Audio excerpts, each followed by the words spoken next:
एक प्रश्न गुप्त रूप से आया है, नाम अंकित नहीं किया गया।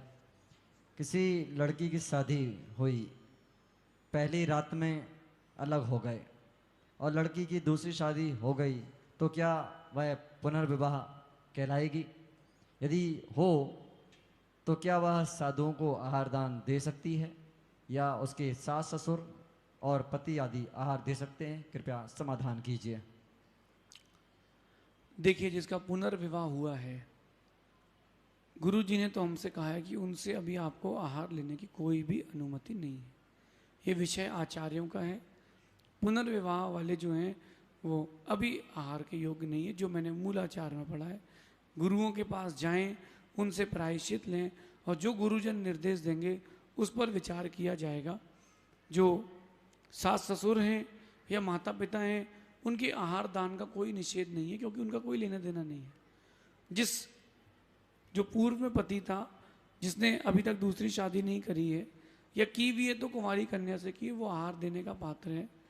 बाकी जिसका पुनर्विवाह हुआ है या जो स्त्री थी विवाह डिवोर्सी या फिर विधवा से हुआ है, वो पुरुष भी अभी आहार देने का पात्र नहीं है। गुरु जी की जो आज्ञा थी मैं उसके अनुसार कह रहा हूँ। फिर भी एक बार गुरु जी से मिलकर के प्रायश्चित आदि का विधान है, अगर उनकी अनुमति मिलती है तो आपके लिए रास्ता खोला जा सकता है। ये आचार्यों का विधान है, ऐसा समझिए। शेष जिज्ञासाओं का समाधान आगे आने वाले समाधानों में होगा। अब हमारे समक्ष जो जिज्ञासुजन हैं वो आएंगे, क्रम से अपनी जिज्ञासा रखेंगे। जिनका नाम यहाँ पर बोला जा रहा है पहले से यहाँ पर उपस्थित हो जाएं।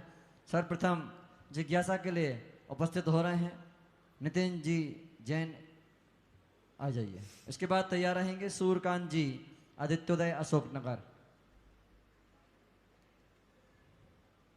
जिनका नाम लिखा हुआ है पहले से आप लोग आगे आ जाएं, जिससे समय बचेगा।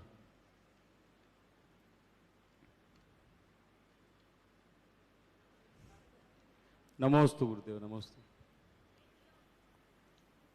गुरुदेव। जैसा सुबह आपने प्रवचन में रूढ़िवादी जातिवादी के बारे में निर्देश दिए, बताया गया, उसी हिसाब से गुरुदेव आजकल धर्मांतरण, इंटरकास्ट मैरिजेस बहुत हो रही है।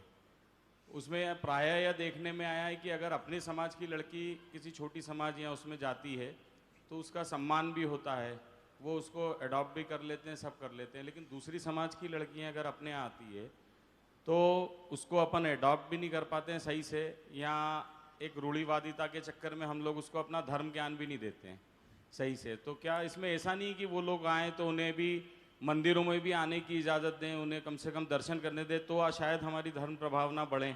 बहुत अच्छी बात। ये देखिए नितिन भैया, आचार्यों ने जैन दर्शन को संकीर्ण नहीं किया, व्यापक किया।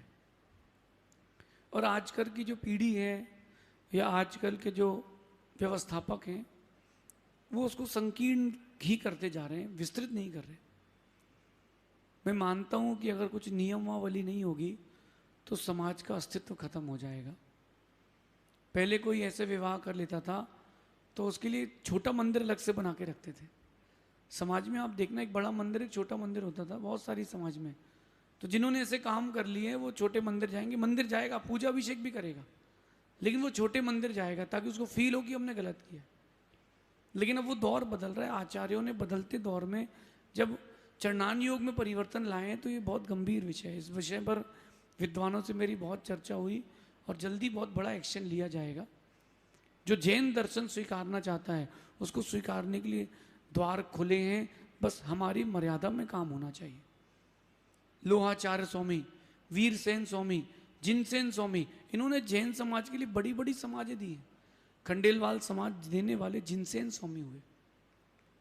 लोहाचार्य स्वामी 100 लोगों को जैन बनाते थे, फिर आहार पे उठते थे। वीरसेन स्वामी के भी यही कथानक आता है कि पहले 100 लोगों को जैन बनाते थे, फिर वो आहार पर उठते थे। बहुत सारे अजैन बंधुओं को जिन्होंने जैन दर्शन स्वीकारा है। एक बात ध्यान रखना, जैन लोग कन्वर्जन नहीं करते। जो चाहता है वो वेलकम। ना अपने यहाँ कोई कैंपेन लगता है, कोई अगर इस बात को कट करके डाल दे तो भी कोई बात नहीं कि आइए आइए जैन बन जाइए आपको इतना मिलेगा। कन्वर्जन वाला कोई काम नहीं है। ना अपने यहाँ भरते हैं, ना अपने कोई अलग से क्लासेस चलती कि आप आके सुधरें। जिसको जमता है जैन दर्शन स्वीकारे और वो आए तो उसके लिए द्वार खुले हैं। हमारे गौतम स्वामी, गणधर गौतम स्वामी ब्राह्मण थे, पूजपात स्वामी विद्यानंद स्वामी ब्राह्मण थे, समंत भद्र स्वामी छत्री थे, और जीवंदर कुमार जो मोक्ष चले गए केवली, वो वैश्य थे। तो जाति से, वर्ण से मोक्ष जाने का कोई अंतर, कोई ऐसा नियम नहीं है। लेकिन मर्यादा, दर्शन के प्रति श्रद्धा और जो क्रिया बताई गई है, जो नियमावली है, उसको स्वीकार्य व्यक्ति तो मोस्ट वेलकम है। बहुत सारे लोगों ने जैन दर्शन स्वीकार के अपनी आत्मा का कल्याण किया है, और जो भी बनना चाहता है, जो भी आना चाहता है, तो वेलकम है। हम अपने यहाँ से जाने देंगे नहीं, लेकिन जो आएगा उसको हृदय से स्वीकार करेंगे। कोई करे ना करे, हम हैं, हम स्वीकार करेंगे। अगली जिज्ञासा के